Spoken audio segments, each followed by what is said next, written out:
तो दोस्तों ये कहानी एक ऐसे लड़के के बारे में है जो एक डिमोनिक कल्टिवेटर होता है और वो एक ज़ॉम्बी अपोकलिप्स वाली दुनिया में जा सकता है। तो हम जानेंगे वो कैसे ज़ॉम्बियों के खून का यूज़ करके अपनी शक्ति बढ़ाता है। अब आगे तो कहानी की शुरुआत होती है और हमें किंग सिटी दिखाई जाती है, जहाँ लोग आपस में बात करते हैं कि आजकल किंग सिटी में डिमोनिक कल्टिवेटर देखे जा रहे हैं जो हम जैसे लोगों का शिकार करते हैं। तब एक बोलता है, मैंने सुना है कुछ दिन पहले यहाँ राइटियस सेक्ट वाले भी आए हैं जो उनको पकड़ रहे हैं। और ये सब बातें एक लड़का चलते हुए सुन रहा था जो हमारा मेन कैरेक्टर है, और बोलता है, लगता है मैं यहाँ और समय तक हो रह सकता हूँ। और बोलता है, मैं 1 साल से भी अधिक समय से इन बदमाशों द्वारा शिकार किया जा रहा हूँ। और हमें बताया जाता है कि एमसी इस दुनिया का नहीं है। यहाँ आकर उसने बहुत सी डोमिनिक टेक्निक सीखी और एमसी बताता है कि मैं लीडर का डिसाइपल बनने ही वाला था कि वो पागल हो गए और मर गए, जिसका फायदा उठाकर राइटिस वालों ने हमला कर दिया, जिसमें कई मारे गए तो कहीं में समर्पण कर लिया और कुछ लोग भाग गए और ऐसे हमारा सेक्ट खत्म हो गया। और बोलता है, इससे भी अधिक गंभीर बात यह है कि रक्त रूपांतरण और आत्मा जब्त कला की मेरी साधना के लिए बड़ी मात्रा में रक्त सार की आवश्यकता होती है और कीड़ों को खिलाने के लिए भी जीवित प्राणियों के मांस और रक्त की आवश्यकता होती है। और हाथ को देखते हुए बोलता है, यदि मैंने समय पर इनका इंतजाम नहीं किया तो मैं मर जाऊंगा। और खुद को शांत करते हुए बोलता है, मैं पहले से ही इसका बैकलैश झेल रहा हूँ। और बोलता है, इस बार मैं अपने एक जूनियर से संपर्क करने में सफल रहा हूँ, शायद वो मेरी कुछ मदद कर पाए। और एमसी एक लड़के के पास जाता है। तब वो लड़का एमसी का नाम लेके बोलता है, ब्रदर आप हैं? तब एमसी थोड़ा सीरियस टोन में बोलता है, क्या तुम सामान लेके आए हो? तब लड़का बोलता है, क्या ब्रदर आप सच में डोमिनिक टेक्निक जारी रखेंगे? अगर इन पिल का पता 5 मेजर्स एक्ट को पता चला तो आपकी मृत्यु तय है। तब एमसी बोलता है कि वे लोग हमारे पर झूठ आरोप लगाकर हमला लिए थे, और वैसे भी मैं ये टेक्निक यूज करूं या ना करूं, हमें मौत की सजा सुनाई गई है। तब लड़का पिल देते हुए बोलता है, हाँ ब्रदर, मैंने इतना नहीं सोचता, मैं बस कहना चाहता हूँ कि ऐसी चीज़ों को ढूंढना मुश्किल है। और पोल लेते हुए बोलता है, तुम्हारा शुक्रिया इतनी मेहनत करने के लिए। तभी एमसी को कुछ आभास होता है और उसे पता चलता है कि उसके पास वाले लोग सब उस पर नजर रखे हैं और उसे जाल में फंसाया गया है उसके ही जूनियर द्वारा। और एमसी बोलता है, जूनियर मुझे और भी ब्लड स्पिरिट पिल चाहिए। तब लड़का बोलता है, मेरे पास कुछ है, लेकिन उनका उपयोग आमतौर पर फाउंडेशन स्थापना के साधकों द्वारा उपचार के लिए किया जाता है। और खुश होकर बोलता है, क्या आपने अंकल ल्यू और अन्य लोगों को ढूंढ लिया है? तब एमसी ठंडे स्वर में बोलता है, जो सवाल नहीं पूछने चाहिए वो मत पूछो, अगर तुम्हारे पास पिल है तो दो। तब लड़का बोलता है, ब्लड स्पिरिट की गोली काफी महंगी है बड़े भाई, शायद आप इसे नहीं खरीद पाएंगे, है ना? यदि आप मुझे अंकल ल्यू से मिलवाने ले जाएं और यदि हमें उनके जैसे नींव बनाने वाले साधक से सुरक्षा मिल जाए तो मैं आपको निःशुल्क ब्लड स्पिरिट गोली देने को तैयार हूँ, और इसके अतिरिक्त आपको एक मध्यम श्रेणी का स्पिरिट स्टोन भी दे दूंगा। और एमसी उसे कुछ देते हुए बोलता है, रिस्क ज्यादा है, और वहां से चले जाते हैं। और ये सब कुछ लोग देख रहे थे और बोलते हैं, आज बड़ी मछली फंसने वाली है। और हमें एक घर का सीन दिखाया जाता है जहां वे दोनों किसी सुरंग के अंदर जा रहे थे और लड़का एमसी की तारीफ कर रहा था। और लड़का बोलता है, हमें और कितना चलना होगा? तो एमसी बोलता है, हम लगभग वहां पहुंच चुके हैं।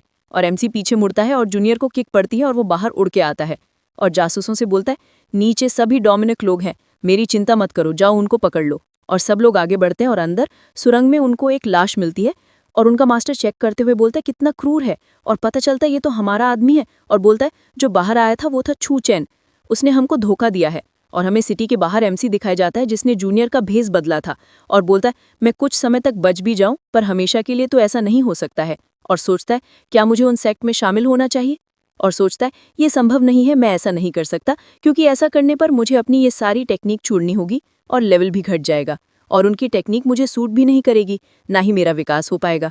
और चलते हुए बोलता है, केवल लो लेवल वाली और जल्दी परिणाम देने वाली टेक्निक ही मुझे अमर बना सकती है। और बोलता है, मुझे इस डिमोनिक पाथ पर चलते रहना होगा। और हमें एक केव दिखाई जाती है जहां एमसी खुश होकर बोलता है, भविष्य में चाहे जो भी हो, कम से कम आज का दिन तो अच्छा है। मैंने न सिर्फ गद्दार हेलियांग की सारी आध्यात्मिक शक्ति हड़प ली, बल्कि उसकी सारी संपत्ति भी जब्त कर ली। ये बहुत बड़ा मुनाफा है। और एक आर्टिफैक्ट को पकड़ते हुए बोलता है, उस जूनियर के पास वास्तव में वूजी संप्रदाय के खजाने की तिजोरी से एक रहस्यमय जादुई कलाकृति है। और हमें बताया जाता है, ऐसा कहा जाता है कि ये वस्तु बाहरी युद्ध क्षेत्र से आती है और अत्यंत उच्च श्रेणी की है, लेकिन इसका उपयोग करने के लिए एक अनुकूल आध्यात्मिक शक्ति संविधान की आवश्यकता होती है।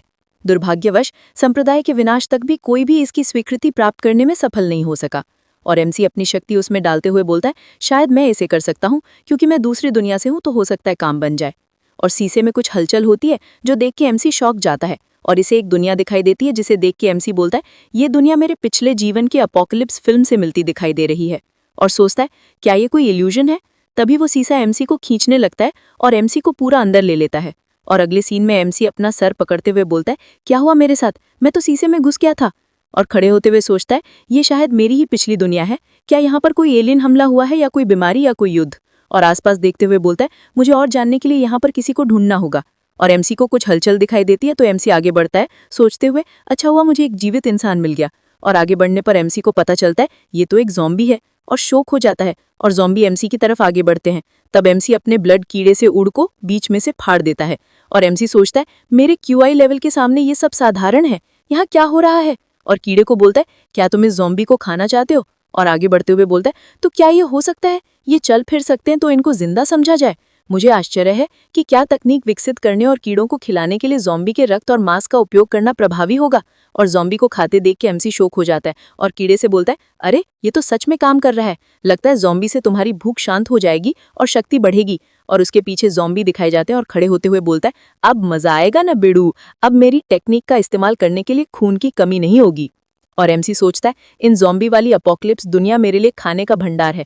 और ज़ॉम्बी को मारते हुए बोलता है, इसके अलावा ज़ॉम्बीज़ को मारना स्वर्ग की ओर से कार्य करना माना जाता है, इसलिए ये मेरी योग्यता को कम नहीं करेगा या मानव जाति की दिव्य इच्छा से स्वर्गीय दंड को भड़काएगा नहीं। और बोलता है, मैं डेमोनिक टेक्निक का स्वतंत्र रूप से अभ्यास कर सकता हूँ और अपनी ताकत बढ़ा सकता हूँ। और हमें एमसी का बैड एस लुक दिखाया जाता है जो एक ज़ॉम्बी के पहाड़ पर खड़ा होता है और बोलता है, मैं थोड़े ही समय में चौथे से 5वें लेवल पर आ गया हूँ, ये जगह हम जैसों के लिए स्वर्ग है। और पास देखते हुए बोलता है, हालांकि व्यक्तिगत रूप से ज़ॉम्बीज़ का शिकार करके उनकी ऊर्जा को अवशोषित करना बहुत परेशानी भरा है। अब समय आ गया है कि मैं कुछ यिन लाशें ढूंढने की कोशिश करूं जो मेरे लिए ये काम कर सकें। और बोलता है, अच्छे गुलाम के लिए मुझे मजबूत बॉडी की ज़रूरत होगी। और अपना सर पकड़कर बोलता है, लेकिन ये लोग जो मेरे सामने हैं वे बेकार कचरा है, उनके साथ काम करना असंभव है, मुझे किसी और बड़ी जगह पर जाके ढूंढना होगा। और अगले सीन में हमें एक लड़का दिखाया जाता है जो किसी से हेल्प मांग रहा था और उससे बोलता है, क्या तुमने नहीं कहा था मैं ध्यान भटकाऊं और तुम सप्लाई लेने के बाद मुझे बचाओगे, मैं अभी नहीं मर सकता, मेरी बहन और माँ को मुझे मेरी ज़रूरत है। तब आदमी बोलता है, ओह प्यारे बच्चे, तुम्हारी माँ कल ही मर गई है और तेरी बहन का मैं ध्यान रखूंगा। और लड़का जोर से बोलता है, ऐसा मत करो मेरे साथ। पर वो आदमी वहां से जाते हुए बोलता है, मेरे लिए जीवन बलिदान करने के लिए तुम्हारा धन्यवाद। और ज़ॉम्बी उस लड़के पर हमला कर देते हैं और लड़का बोलता है, इसकी सज़ा तुम्हें ज़रूर मिलेगी। और आदमी भागते हुए बोलता है, इस दुनिया का यही नियम है, ताकतवर ही जिंदा रहेगा। तभी आदमी किसी की परछाई देखता है जहां एमसी खड़ा था और आदमी के पास आते हुए बोलता है, तुम्हारी बॉडी तो बड़ी अच्छी है। और आदमी अपना हथियार निकाल लेता है और बोलता है, इस व्यक्ति का पहनावा बहुत अजीब है, मैंने डोंगहू शहर में ऐसे किसी के बारे में नहीं सुना। तब एमसी ठंडे स्वर में बोलता है, तुम्हारी बॉडी मजबूत है, तुम मेरे अच्छे सेवक बनोगे। ये सुन के आदमी गुस्से में एमसी पर हमला करता है, पर एमसी बिना हिले अपने ब्लड कीड़े से उसका हमला रोक देता है और आदमी उसकी टूटी चाकू देख के शौक जाता है जो एमसी के कीड़े के मुंह में थी। तब आदमी दर्द में पड़ा सोचता है, ये इंसान कीड़ों के साथ भी रह सकता है, तो शायद वो भी कोई पारलौकिक प्राणी है। मैं तो बिल्कुल भी उसका मुकाबला नहीं कर सकता। एक बुद्धिमान व्यक्ति तब नहीं लड़ता जब परिस्थितियां उसके विरुद्ध हों। और प्यार से बोलता है, मेरा साला लिंकवान गैंग का जाओ होंग है, उसके खातिर मुझे जाने दो, चाहो तो ये सप्लाई तुम रख सकते हो। तब एमसी बोलता है, क्या लिंकवान गैंग। तब आदमी डरते हुए बोलता है कि आप नहीं जानते, लिंकवान गैंग पूरे डोंगहू शहर का सबसे बड़ा संगठन है और मेरे जीगा जाओ होंग नेता हैं और पारालौकिक भी हैं, वो मुझसे 10 गुना ज्यादा ताकतवर हैं। तब एमसी बोलता है, अगर वो बस तुम्हारे जैसों से 10 गुना ताकतवर है तो चिंता की कोई बात नहीं है। और उसे अपनी कीड़े से पकड़ लेता है और उसे एक भयानक भट्टी के पास ले जाते हुए बोलता है, एक बार मैं अपनी सीक्रेट टेक्निक का यूज कर लूं, फिर तुम मेरे अच्छे सैनिक बन जाओगे। तब आदमी डरते हुए बोलता है, रुको रुको, 1 मिनट रुको, हमारे बीच कोई दुश्मनी नहीं है, तुम मुझे मारने की क्यों कोशिश कर रहे हो। तब एमसी ठंडे स्वर में बोलता है, क्या तुमने अभी नहीं कहा था ताकतवर ही जिएगा और तुम जैसों को मारने से मुझे हेवन भी कुछ नहीं करेगा। और उसे भट्टी में डाल देता है और हमें उसकी भयानक प्रोसेस दिखाई जाती है जिसमें आदमी को बहुत दर्द के गुजरना पड़ रहा था।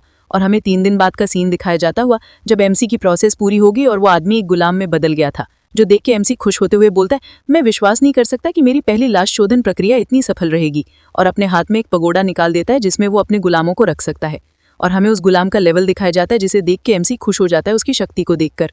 और एमसी उसे बोलता है, ग्रेट 2 अनडेड सोल्जर, मैं तुम्हें शियाउसी कहूंगा, बाहर जाओ और ज़ॉम्बी माँ से इकट्ठा करो। और सोल्जर वहां से निकल जाता है और बहुत सारे ज़ॉम्बीज को मारने लगता है। और एमसी खुश होते हुए सोचता है, इसे मोल में कोई परेशानी नहीं होगी, अब मैं आराम कर सकता हूँ और पुरस्कार प्राप्त कर सकता हूँ।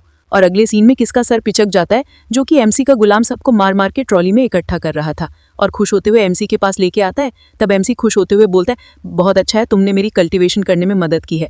और उसके सर को कुत्ते जैसे सहलाते हुए बोलता है, एक बार मैं खून ले लूं, फिर तुम बचा हुआ खून ले सकते हो, जो मुझे लगता है इससे तुम्हारे अंदर भी इम्प्रूवमेंट होगा। और दोस्तों, धीरे धीरे ये कहानी और भी मजेदार होगी, तो बने रहिए मेरे साथ आपके प्यारे चैनल पर मोनार्च एक्सप्लेन पर। तब तक के लिए टाटा बाय सायोनारा।